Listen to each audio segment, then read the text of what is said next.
Student, स्वागत है आपका मेरे यूट्यूब चैनल थिंकमेटिक्स पे। और आज के इस लेक्चर वीडियो में हम लोग जो है क्लास 10 का मैथमेटिक्स का चैप्टर प्रीवियस ईयर पेपर का पीवाईक्यू सॉल्व करने वाले हैं, जिसमें हम सेक्शन ई के क्वेश्चन को सॉल्व करेंगे, यानी केस स्टडी इस क्वेश्चन में हम लोग सॉल्व करने वाले हैं। तो चलिए देखते हैं हम केस स्टडी क्या कर रहा है हमारा इस क्वेश्चन में। कह रहे हैं rectangular floor area can be completely टाइड विथ 200 इस स्क्वायर टाइल्स। इसके बाद क्या करें, if the side length of each tile is increased by 1 unit it would take only 128 tiles to cover the floor. सबसे पहले तो हमको इस क्वेश्चन को समझना चाहिए। हमारे क्या कर रहा है इस क्वेश्चन में, हमारे पास जो है ना, मान लीजिए हमारे पास एक रेक्टेंगुलर फ्लोर है सपोज। अब हम क्या कर रहे हैं, इसको टाइल्स से क्या कर रहे हैं, फिल कर रहे हैं। कई सारे टाइल्स को हम फिल कर रहे हैं। हमारे पास ऐसे ऐसे 200 टाइल्स है। क्वेश्चन में हमको बोल रखा है क्या, कि हमारे पास 200 स्क्वायर टाइल्स है। ठीक है, यानी स्क्वायर टाइल्स हमारे पास 200 है, जिसको हमको क्या करना है, एक रेक्टेंगुलर फ्लोर पे कवर करना है। तो 200 टाइल्स जो है ना, इस पूरे रेक्टेंगुलर फ्लोर को पूरा कवर कर ले रहा है। इसके बाद से क्या कर रहा है, if the side length of each tile is increased by 1 unit, यानी कि अब हमको क्या करना है, इस साइड, इसका साइड जो है ना बढ़ा देना है। इसके हर एक साइड को क्या कर देंगे, हम बढ़ा देंगे। तो जब बढ़ा देंगे ना, जैसे मान लीजिए हमको इसका जो साइड है ना वो x के बराबर है, और इसका जो साइड है ये भी हमारा स्क्वायर नुमा ही होगा, लेकिन इसका हर एक साइड क्या हो जाएगा, x+1 हो जाएगा। तो क्या करें आगे, it would take 128 tiles to cover the floor, यानी कि ये ऐसे ऐसे 200 टाइल्स और इस वाले टाइल्स का 128 ही यूज हो पा रहा है पूरे फ्लोर को कवर करने के लिए। तो यहाँ पे हमारा पहला क्वेश्चन क्या करें, assuming the original length of each side of a tile be X, यानी कि हमारा जो ओरिजिनल टाइल्स था उसका ईच साइड हम मान लेंगे कि x के बराबर है। ऐसा क्वेश्चन में बोला है। कह रहा है कि make a quadratic equation from the above information, यानी हम जानते हैं क्या, कि अगर छोटे छोटे टाइल्स से हम अगर इस फ्लोर को कवर कर रहा है तो 200 टाइल्स है, और हर एक टाइल का अगर हम एरिया निकालेंगे तो हमारे क्या हो जाएगा, साइड का स्क्वायर यानी एक्स स्क्वायर हो जाएगा। और अगर हम 128 टाइल्स को 128 टाइल्स से कवर कर रहे हैं तो हमारे कितना हो जाएगा, साइड हमारा क्या हो जाएगा, बढ़ जाएगा, x+1 हो जाएगा, यानी कि साइड का स्क्वायर हो जाएगा x+1 का होल स्क्वायर। अब हम इसी को सॉल्व कर देंगे ना तो हमारा एक क्वाड्रेटिक इक्वेशन बन जाएगा। क्या हो जाएगा, 200x² इज इक्वल टू 128, और यहाँ पे कितना आ जाएगा हमारा x² +1 + 2x हो जाएगा। अब देखिए ये जो है ना हमारा 4 से कट जाएगा, 4 से कितने बार में कट जाएगा, तो 3 और 2 32 बार में, और ये 4 से हमारा कट जाएगा कितने बार में, तो 50 टाइम्स में कट जाएगा। फिर से ये हमारा 16 से कट जाएगा, और ये हमारे कितने से कट जाएगा, 25 बार में कट जाएगा।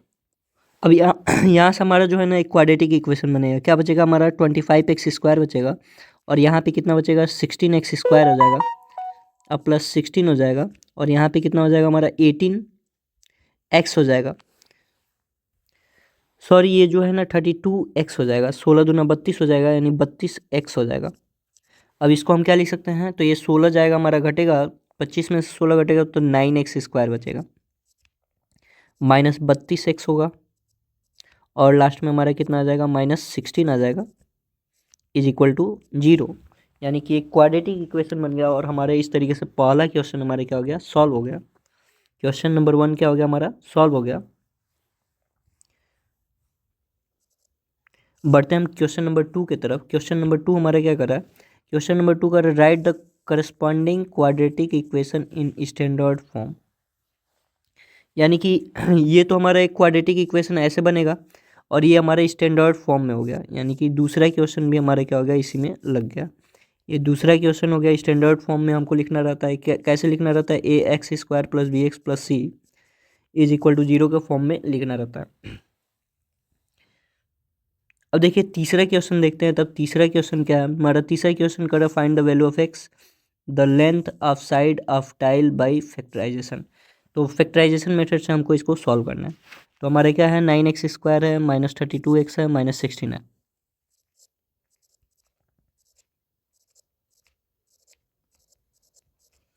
अब इसको हम तोड़ेंगे तो 16 9 144 और एक इसमें टूट जाएगा हमारा। तो 32 को ऐसे ब्रेक करना है कि मल्टीप्लाई करने पे तो क्या हो जाता है हमारा, 36 चौको 144 होता है, यानी 9x² - 36x। और क्या हो जाएगा, +4x हो जाएगा, -16 हो जाएगा, = 0 हो जाएगा। अब देखिए इन दोनों में से हम 9x को कॉमन कर लेंगे। जब 9x को कॉमन करेंगे x - 4 बचेगा। और यहाँ पे हम क्या कर लेंगे, 4 को कॉमन कर लेंगे। जब 4 को कॉमन करेंगे तो यहाँ पे भी x - 4 आ जाएगा। और x - 4 जो है ना, एक ब्रैकेट में आएगा और दूसरे ब्रैकेट में क्या आ जाएगा हमारा, 9x + 4 हो जाएगा। अब देखिए 9x + x - 4 को जो हम 0 से कंपेयर करेंगे तो x का वैल्यू कितना आ जाएगा हमारा, 4 के बराबर आ जाएगा। और यहाँ पे 9x + 4 को जब हम 0 से कंपेयर करेंगे तो x का यहाँ पे वैल्यू कितना आएगा, -4/9 आ जाएगा। अब ये -4/9 क्या हो जाएगा हमारा, रेड्यूस हो जाएगा, क्योंकि हमारा जो लेंथ होता है वो क्या होता है, निगेटिव नहीं होता है। इस तरीके से हमारा जो छोटा वाला स्क्वायर है उसका जो साइड है हमारा कितना आ जाएगा, 4 आ जाएगा, 4 यूनिट आ जाएगा। बट हम तीसरा क्वेश्चन हमारा ये था। अब तीसरा का एक और वाला क्वेश्चन है, उसको देखते हैं वो क्या कर रहा है। तो इसका बी वाला क्वेश्चन कर रहा है, solve the quadratic equation for x using quadratic formula. यानी क्वाड्रेटिक फार्मूले से इस इक्वेशन को हमको सॉल्व करना है।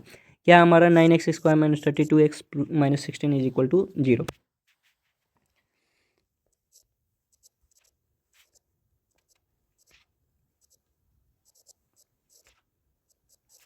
तो हम इसको सॉल्व करते हैं, देखते हैं कैसे सॉल्व होगा।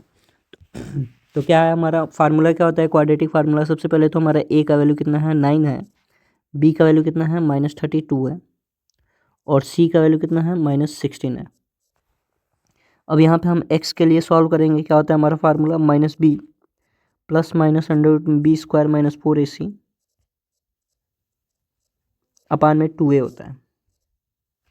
अब देखिए यहाँ पे b के जगह पे जो है ना -32 रखेंगे, यानी कि +32 हो जाएगा। प्लस -√32 का होल स्क्वायर -4 इंटू ए का वैल्यू कितना है हमारा, ए का वैल्यू 9 के बराबर है। सी का वैल्यू कितना है, -16 है। अपान में कितना आ जाएगा हमारा, 2 इंटू ए का वैल्यू कितना है, 9 के बराबर है। तो ये हो जाएगा 32 प्लस माइनस अंडर रूट में 32 का स्क्वायर होता है 1024 और माइनस माइनस प्लस हो जाएगा, ये माइनस और माइनस मिलके प्लस हो जाएगा। यहाँ पे कितना हो जाएगा, 16 9 44 16 9 144 144 चौको कितना हो जाएगा, 144 चौको जो है 4 चौको 16 का 6, 4 चौको 16 1 17 का 7, हम लगा 1 4 1 4 1 5, यहाँ 576 हो जाएगा। अपान में कितना आएगा हमारा 18 आ जाएगा। इसके बाद 32 प्लस माइनस अंडर रूट में जब हम इसको ऐड करेंगे तो कितना आ जाएगा हमारा तो ये 6 और 4 मिलकर हमारे कितना हो जाएगा, 6 और 4 मिलकर 0 हो जाएगा। और यहाँ पे हमारे कितना हो जाएगा, 7 3 10, ये भी 0 हो जाएगा। और यहाँ पे 10 5 15 और 1 16 हो जाएगा। अपान में कितना आ जाएगा, 18 आ जाएगा। अब यहाँ पे 32 अब प्लस माइनस हमारे कितना हो जाएगा, ये रूट से जब बाहर निकलेगा तो ये हो जाएगा 40 हो जाएगा। अपान में 18 हो जाएगा। अब एक बार हम x का वैल्यू पॉजिटिव साइन के साथ लिखेंगे, यानी 32 अब प्लस 40 अब बट्टे में कितना हो जाएगा हमारा 18 हो जाएगा। तो 32 और 40 दोनों को ऐड करेंगे तो कितना आ जाएगा हमारा 72 आ जाएगा। यानी x बराबर कितना आ जाएगा 72, अब बट्टे में कितना आ जाएगा 18, और 18 से ये जो है 72 4 बार में कैंसिल हो जाएगा। वैसे ही हमारा जो है ना x = एक निगेटिव साइन के साथ चलेंगे तो 32 माइनस 40 बट्टे में 18, 32 में से 40 घटेगा तो हमारे कितना आ जाएगा -8 आ जाएगा। -8/18 यानी यहाँ पे कैंसिल होगा तो -4 से 2 से 4 बार में कैंसिल हो जाएगा और 2 से ये 9 बार में कैंसिल हो जाएगा। यानी यहाँ से भी x का 2 वैल्यू आया है। कौन कौन सा, एक x का वैल्यू 4 आया और एक x का वैल्यू कितना है -4/9 है। और यहाँ पे भी हमारा x का वैल्यू क्या आया था, 4 आया था, एक -4/9 आया था। तो हमारे यहाँ पे -4/9 क्या हो जाएगा, रिड्यूस हो जाएगा, क्योंकि लेंथ हमारा निगेटिव नहीं होता है। और जो हमारा ओरिजिनल जो टाइल्स है वो उसका जो लेंथ हो जाएगा वो कितना हो जाएगा, 4 यूनिट हो जाएगा। तो देखते हैं केस स्टडी का दूसरा क्वेश्चन क्या कर रहा है। हमारा दूसरा क्वेश्चन कर रहा है, if Bingo is game of chance, the host has 75 balls, number 1 throws 75, each player has a bingo card with some numbers written on it. The participant cancel the number on the card when called out a number written on the ball selected at random. Whoever cancel all the numbers on his or her card say bingo and win the game. तो कुल मिलाकर यहाँ पे जो है ना हमारा table दिया हुआ है, कह रहा है कि the table given below shows the data one such game where 48 balls were used before Terra said bingo. कुल मिलाकर हमको क्या फाइंड करना है, मीडियन क्लास फाइंड करना है। तो चलिए इसका मीडियन क्लास फाइंड करते हैं। मीडियन क्लास फाइंड करने के लिए हम क्या करते हैं, कम्युलेटिव फ्रीक्वेंसी निकालते हैं। कम्युलेटिव फ्रीक्वेंसी कैसे निकलेगा हमारा, तो यहाँ पे जो भी दिया रहता है नंबर उसको हम पहले लिख लेते हैं। तो यहाँ पे 8 हो जाएगा और यहाँ पे हम 8 को और 9 को क्या कर देंगे, ऐड करेंगे और ऐड करने के बाद जो आएगा यहाँ पे लिखेंगे। तो 9 8 17 हो जाएगा और 17 और 10 कितना हो जाएगा, 27 हो जाएगा और 27 और 12 कितना हो जाएगा, तो 39 हो जाएगा। 39 और 9 कितना हो जाएगा, तो 48 के बराबर हो जाएगा। अब देखिए ये जो 48 आया है ना, इसका आधा कर लेंगे। अब 48 का हाफ कर लेंगे। 48 का हाफ करेंगे तो हमारे कितना हो जाएगा, 48 जो है ना हमारा एन का वैल्यू है, यन का वैल्यू हमारे कितना आ गया, 48 आ गया और यन का वैल्यू हम का आधा कर देते हैं, यानी 48 का आधा हमारे कितना हो जाएगा, 24 हो जाएगा। और देखते हैं हमारा 24 किसके किसके बीच में बिलोंग कर रहा है। तो 24 किसके किसके बीच में बिलोंग करेगा, 17 और 27 के बीच में। अब देखिए 17 और 27 के बीच में जब बिलोंग करेगा ना, तो उसमें जो बड़ा वाला नंबर रहता है उसी लाइन को हम सिलेक्ट कर लेते हैं और उस लाइन को सिलेक्ट करने के बाद ये जो 30, 40 है, यही क्या हो जाएगा, इसका मीडियन क्लास हो जाएगा। तो मीडियन क्लास क्या आ गया हमारा, 32 40 आ जाएगा, 32 45 आ जाएगा। अब क्या करेगा, when first ball is picked up what was the probability of calling out an even number.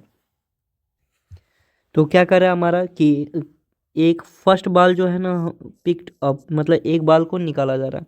तो what was the probability of calling out an even number, यानी कि जो है ना हमारे पास टोटल 75 बॉल्स थे। कितने बॉल्स थे हमारे पास, टोटल 75 बॉल्स थे, ठीक है। अगर एक बॉल को हम निकाल लेंगे तो हमारे पास कितने बचेंगे, 74 बचेंगे। और 74 में टोटल कितने इवन नंबर कितने होंगे, तो टोटल 37 इवन नंबर्स होंगे। यानी कि इस क्वेश्चन का जो हमारा प्रोबेबिलिटी हो जाएगा, यानी एक इवन नंबर होने की प्रोबेबिलिटी 37 अपान में 75 आ जाएगा और इसका हमारा आंसर 37 अपान 35 75 हो जाएगा। तो देखते हैं हम क्वेश्चन नंबर 3। क्वेश्चन नंबर 3 क्या करें, find the median of the given data. हमको मीडियन फाइंड करना है और मीडियन फाइंड करने के लिए हम लोग कम्युलेटिव फ्रीक्वेंसी फाइंड करते हैं, मीडियन क्लास फाइंड करते हैं। अब देखिए यहाँ पे, तो इसमें जो है ना हमारा जो एल का वैल्यू हो जाएगा, जो हमारा एल का वैल्यू हो जाएगा वो क्या हो जाएगा हमारा, एल का वैल्यू ये हमारा 30 के बराबर हो जाएगा। मीडियन क्लास का लोअर लिमिट ही हमारा एल कहलाता है। इसमें एन का जो वैल्यू हो जाएगा वो कितना हो जाएगा, 24 हो जाएगा। इसके बाद से उसी मीडियन क्लास वाले लाइन में हमारा ये जो हमारा होता है वो क्या होता है, एफ़ का वैल्यू हो जाता है और इसके जस्ट ऊपर वाला हमारे क्या हो जाता है, सी एफ हो जाता है। यानी एफ़ का वैल्यू कितना हो जाएगा हमारा, 10 हो जाएगा और सी एफ का वैल्यू जो है हमारा कितना हो जाएगा, 17 हो जाएगा। और यहाँ पे क्लास इंटरवल हमारे कितने का है, 15 का है। यानी कि एच का वैल्यू कितना आ जाएगा, 15 आ जाएगा। और हम मीडियन वाले फार्मूले में इन सारे वैल्यू को रख करके हम मीडियन कैलकुलेट कर लेंगे। तो क्या क्या था हमारा, एल का वैल्यू कितना था, एल इज इक्वल टू, तो एल का वैल्यू हमारा कितना है, 30 है। एन का वैल्यू कितना है, 48 है। सी एफ का वैल्यू कितना है, 17 है और एफ का वैल्यू 10 और एच का वैल्यू 15। और जो है हमारा मीडियन का फार्मूला क्या होता है, तो मीडियन का फार्मूला होता है L, median is equal to होता है L plus N by 2 minus C F upon में एफ इंटू में एच, यही हमारा फार्मूला होता है। तो चलिए हम इस फार्मूले का यूज करते हैं। एल का वैल्यू हमारा कितना है 30 है, तो यहाँ पे 30 रख देंगे। एन का वैल्यू कितना हमारा 48 है, तो 48/2 हो जाएगा। माइनस सी एफ का वैल्यू कितना है, तो 17 है, तो 17 रख दीजिए। अपान में एफ का वैल्यू कितना है, तो एफ का वैल्यू 10 है, 10 रख देंगे। इंटू में एच का वैल्यू कितना हो जाएगा 15 हो जाएगा। अब देखिए यहाँ पे जो है ना हमारा 5 से 2 बार में ये कैंसिल हो जाएगा, 5 से ये 3 बार में कैंसिल हो जाएगा, 2 से ये 24 बार में कैंसिल हो जाएगा। यानी क्या आएगा कितना हमारा 30 प्लस 24 माइनस 17 बट्टे में 2 इंटू में 3। और अब ये घटेगा तो हमारे कितना आ जाएगा, 24 में से 17 घटेगा तो 7 आ जाएगा। यानी कि 7 इंटू 3/2 हो जाएगा। और इसको हम लिख सकते हैं क्या 30, और ये हमारा 21/2 हो जाएगा। और इसको लिख सकते हैं 30 और प्लस 10.5 लिख सकते हैं। और जब इसको हम ऐड करेंगे तो 40.5 जो हो जाएगा हमारा आंसर आ जाएगा। तो इस तरीके से ये क्वेश्चन हमारा सॉल्व हो चुका है। अब देखते हैं इसका तीसरा क्वेश्चन क्या कर रहा है। तो इसमें जो है ना तीसरा क्वेश्चन हमारा कर रहा है find the mode of the given data. मतलब इसमें हमको मोड फाइंड करना था या फिर मीडियन फाइंड करना था, तो हम क्या करेंगे मोड फाइंड करेंगे अब इस डाटा का। तो चलिए हम मोड फाइंड करते हैं। और मोड फाइंड करने के लिए हम जानते हैं कि जो मैक्सिमम फ्रीक्वेंसी होता है वो हमारे क्या होता है f1 का वैल्यू होता है। जैसे इसमें हमारा मैक्सिमम जो फ्रीक्वेंसी है वो 12 के बराबर है, तो ये क्या हो जाएगा हमारा f1 के बराबर हो जाएगा।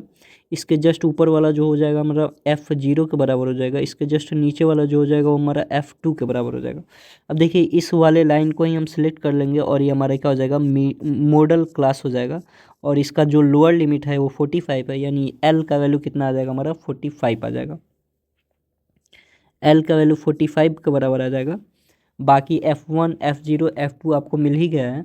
और H का वैल्यू कितना हो जाएगा, तो H का वैल्यू हम जानते ही हैं 15 के बराबर हो जाएगा। अब देखिए हमारा मोड का फार्मूला होता है, मोड इज इक्वल टू क्या होता है, तो L plus F1 minus F0 अपान में 2F1 minus F0 minus F2 और इंटू में H होता है। तो L का वैल्यू हमारा कितना है, हमारा L का वैल्यू 45 है, प्लस F1 का वैल्यू कितना है 12 है, और F0 का वैल्यू कितना है 10 है, अपान में 2 इंटू 12 हो जाएगा, माइनस 10 माइनस 9 इंटू में H का वैल्यू कितना है 15 है। अब इसको जो है ना हम लिख सकते हैं क्या 45 प्लस 12 में से 10 घटेगा तो 2 गुणे 15, अब बट्टे में नीचे कितना आएगा हमारा 24, और 10 और 9 19 हो जाएगा। यानी कि 45 प्लस 30 हो जाएगा, 15 दूना 30, और यहाँ पे 24 में से जब 19 घटेगा तो कितना आ जाएगा 5, और 5 से जो है ना 6 जो है 5 से 30 जो है 6 बार में कैंसिल हो जाएगा, और इसका आंसर कितना आ जाएगा तो 51 आ जाएगा। तो इसका मोड जो हो जाएगा हमारे कितने के बराबर हो जाएगा 51 के बराबर हो जाएगा। तो इस तरीके से हमारा 2 केस स्टडी हो चुका है, और बढ़ते हम तीसरे केस स्टडी की तरफ। तो तीसरा केस स्टडी कर रहा है कि a backyard is in the shape of triangle ABC with right angle at B, यानी कि हमारा एंगल B जो है राइट एंगल है। इसके बाद से क्या कर रहा है, AB का वैल्यू 7 मीटर, BC का value 15 metre. A circular pit was dug inside it such that it touches the wall AC, BC and AB at P, Q and R respectively such that AP is equal to X meter. कर based on the above information answer the following question। कर पहला question क्या करे, find the length of AR in terms of X। तो जो है ना आपको क्या याद रखना है कि अगर किसी सर्कल के ऊपर 2 टेंजेंट खींचा जा रहा है और वो बाहरी पॉइंट से खींचा जा रहा है, जैसे यहाँ पे देखिए AR और AP जो है ना हमारा क्या है टेंजेंट है और बाहरी पॉइंट से खींचा गया टेंजेंट है, तो ये क्या होंगे लेंथ में आपस में इक्वल होंगे, दोनों आपस में क्या होंगे इक्वल होंगे। और AP का वैल्यू हमको X मीटर के बराबर दे रखा है, यानी AP अगर X के बराबर दिया है तो AR भी क्या हो जाएगा हमारा X के बराबर हो जाएगा। तो क्या लिखेंगे, tangents drawn from an external point are equal in length, hence AR is equal to AP और ए आर जब ए पी के बराबर है तो हमारा क्या हो जाएगा, A R is equal to x हो जाएगा, एक्स मीटर हो जाएगा इसका आंसर। पहला क्वेश्चन हमारा क्या हो गया, सॉल्व हो गया। बट हम नेक्स्ट क्वेश्चन की तरफ कर, write the type of quadrilateral B Q O are.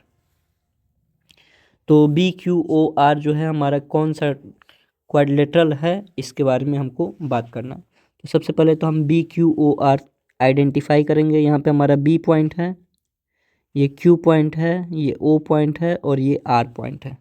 जब इन चारों पॉइंट्स को हम मिलाएंगे तो क्या हो जाएगा, हमारा एक क्वाड्रिलेटरल बनेगा। और इस क्वाड्रिलेटरल का पूछ रहा है नाम, कौन सा एक क्वाड्रिलेटरल है। तो सबसे पहले तो हमारे यहाँ पे 90 डिग्री का एंगल बन रहा है। और यहाँ पे भी क्या होता है हमारा, जब सेंटर और पॉइंट ऑफ कांटेक्ट को हम मिलाते हैं तो ये पॉइंट ऑफ कांटेक्ट पे 90 डिग्री का एंगल बनता है। यहाँ पे भी ये सेंटर है हमारा और ये पॉइंट ऑफ कांटेक्ट है, तो यहाँ पे भी 90 डिग्री का एंगल बनेगा। और यहाँ पे आपको जो है बाहरी पॉइंट से खींचे गए टेंजेंट का लेंथ आपस में क्या होता है, इक्वल होता है। यानी कि बी क्यू इक्वल होगा किसके, बी आर के इक्वल होगा। B Q is equal to अगर बी आर होगा और ये 90 डिग्री का एंगल है और ये भी 90 डिग्री का एंगल है और आर पे भी 90 डिग्री का एंगल है, तो एंगल ओ भी क्या हो जाएगा, 90 डिग्री का एंगल हो जाएगा। इस तरीके से हम क्या कर सकते हैं, अगर किसी क्वाड्रिलेटरल का एडजेसेंट साइड इक्वल है और सारे एंगल 90 डिग्री के बराबर है तो कौन सा क्वाड्रिलेटरल हो जाएगा, तो एक स्क्वायर हो जाएगा। तो ये आपको एक्सप्लेन करना पड़ेगा एग्जाम में, ठीक है। तो ये पूछ रहा था किस टाइप का हमारा क्वाड्रिलेटरल होगा, तो ये किस टाइप का क्वाड्रिलेटरल हो जाएगा, हमारा एक स्क्वायर हो जाएगा। इसके बाद से जो है ना हमारा तीसरा क्वेश्चन क्या करें, find the length of P C in terms of x and hence find the value of x. यानी पी सी लेंथ हमको फाइंड करना है। तो पी सी लेंथ मतलब हमको ये लेंथ फाइंड करना है एक्स के टर्म में। तो चलिए हम इसको सॉल्व करते हैं, देखते हैं हमारा पी सी क्या होगा। तो बाहरी पॉइंट से खींचे गए टेंजेंट का लेंथ क्या होता है, आपस में इक्वल होता है। यानी ए आर जो होगा हमारा एक्स के बराबर होगा, जो कि पहला क्वेश्चन था हम लोगों का, और ए पी भी एक्स के बराबर होगा। अब देखिए जब ए आर एक्स के बराबर है तो हमारा ये पूरा 7 के बराबर है, यानी 7 माइनस एक्स हमारा जो है बी आर का वैल्यू हो जाएगा। वैसे ही यहाँ पे जो है ना हमारा बी क्यू भी क्या हो जाएगा, तब 7 माइनस एक्स के बराबर हो जाएगा। अब देखिए क्यू सी क्या हो जाएगा, 15 माइनस 7 माइनस एक्स के बराबर हो गया। यानी कि इसका वैल्यू कितना हो जाएगा, 15 माइनस 7 प्लस एक्स हो जाएगा। यानी 8 प्लस एक्स के बराबर हमारा जो है क्यू सी हो जाएगा। और जब ये 8 प्लस एक्स के बराबर है तो पी सी भी क्या हो जाएगा, हमारा 8 प्लस एक्स के बराबर हो जाएगा, क्योंकि ये भी बाहरी पॉइंट से खींचे गए टेंजेंट का क्या है, लेंथ है। तो पी सी और सी क्यू आपस में क्या होंगे, आपस में इक्वल होंगे। अब देखिए जब ये इक्वल होंगे तो हमसे बोला था क्या कि पी सी फाइंड कीजिए, किसके टर्म्स में फाइंड कीजिए, एक्स के टर्म में फाइंड कीजिए। तो पी सी का वैल्यू एक्स के टर्म में क्या हो जाएगा, 8 प्लस एक्स हो जाएगा। इसके बाद से क्या करें, hence find the value of x. तो यहाँ पे हम लगाएंगे पाइथागोरस थ्योरम, क्योंकि हम जानते हैं बी हमारा कितने डिग्री का है, 90 डिग्री का है। और ये हमारा बी सी कितने का है, 15 डिग्री का है। और ए सी कितने का है, तो 7 मीटर का है। और ए बी कितने का है, 7 मीटर का है। और ए सी अब हमको पता चल गया कि ए सी टोटल कितने डिग्री कितने सेंटीमीटर का है। तो एक्स प्लस एक्स 2x हो जाएगा, 2x प्लस 8 के बराबर होगा। हम पाइथागोरस थ्योरम लगाने वाले हैं। तो क्या हो जाएगा हमारा पाइथागोरस थ्योरम, ए सी का square is equal to A B का स्क्वायर प्लस बी सी का square.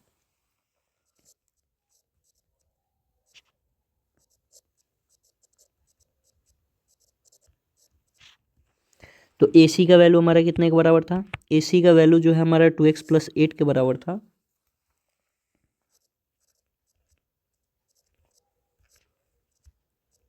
Is equal to A B का वैल्यू हमारा जो है 7 मीटर है और इसका जो बी सी का वैल्यू 15 मीटर है।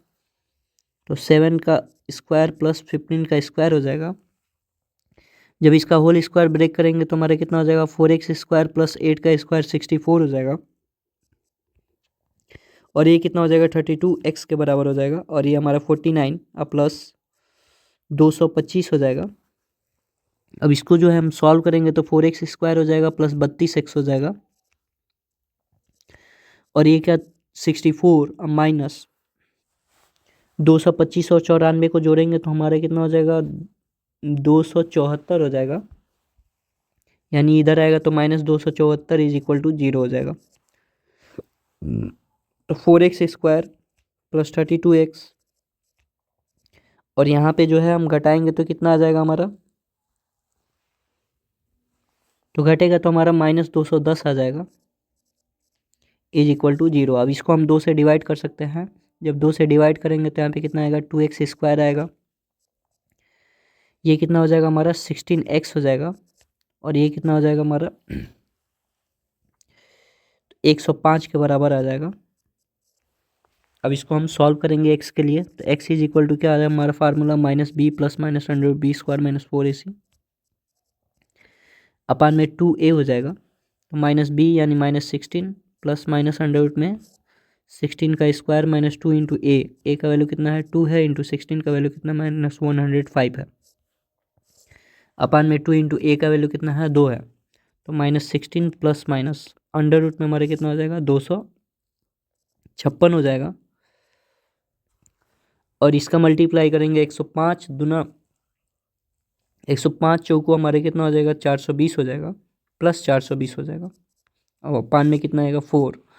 जब इसको हम सॉल्व करेंगे तो x is equal to -16 plus minus under root में 256 और 420 जुटेगा तो हमारा हो जाएगा 6, और ये हो जाएगा 7, और यहाँ पे 4 और 2 6 हो जाएगा, 676 बट्टे में कितना आएगा ये 4 आ जाएगा, कितना आ जाएगा ये हमारा -16 प्लस माइनस, अब यहाँ पे 676 को हम ब्रेक करेंगे, 676 को जब 2 से डिवाइड करेंगे तो ये कितनी बार में जाएगा 3 बार में, और ये 8 बार में, फिर ये 2 से कटेगा 16 बार में, और दोनों 18,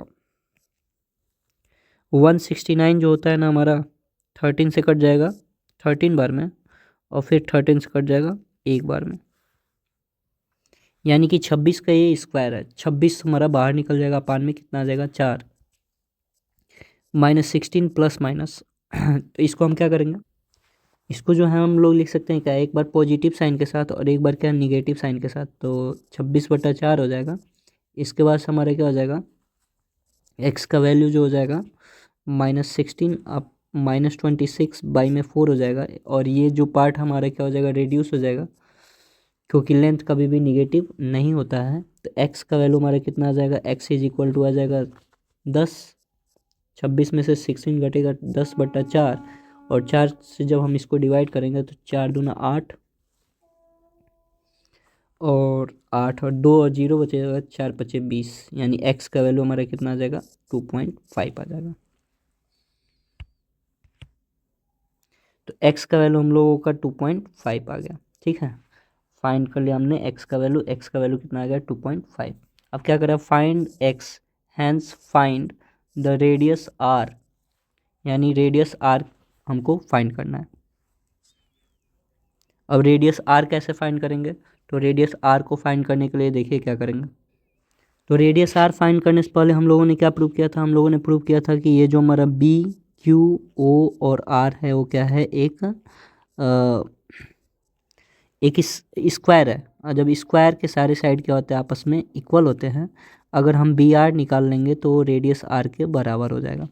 तो बी आर निकालने के लिए हम एक्स का भी वैल्यू फाइंड किए हैं, कितना आया था हमारा 2.5 आया था, और ए पी जो है ना हमारा एक्स के बराबर था, तो एक्स का वैल्यू कितना है 2.5 है, तो यहाँ पे ये पूरा डिस्टेंस जो है ना हमारा 7 के बराबर है, तो यहाँ से ए पी का वैल्यू जो हो जाएगा हमारा 2.5 हो जाएगा, तो जो बी आर का वैल्यू आ जाएगा हमारा 7 - 2.5 के बराबर आ जाएगा, तो B R is equal to कितना आ जाएगा 7 - 2.5 आ जाएगा, तो 7 में से जब 2.5 घटेगा तो कितना आ जाएगा हमारा 4.5 आ जाएगा। तो इस तरीके से हमारा तीसरा क्वेश्चन भी क्या हो गया कंप्लीट हो गया। तो मिलते हैं नेक्स्ट वीडियो में नेक्स्ट क्वेश्चन के साथ। Thank you so much.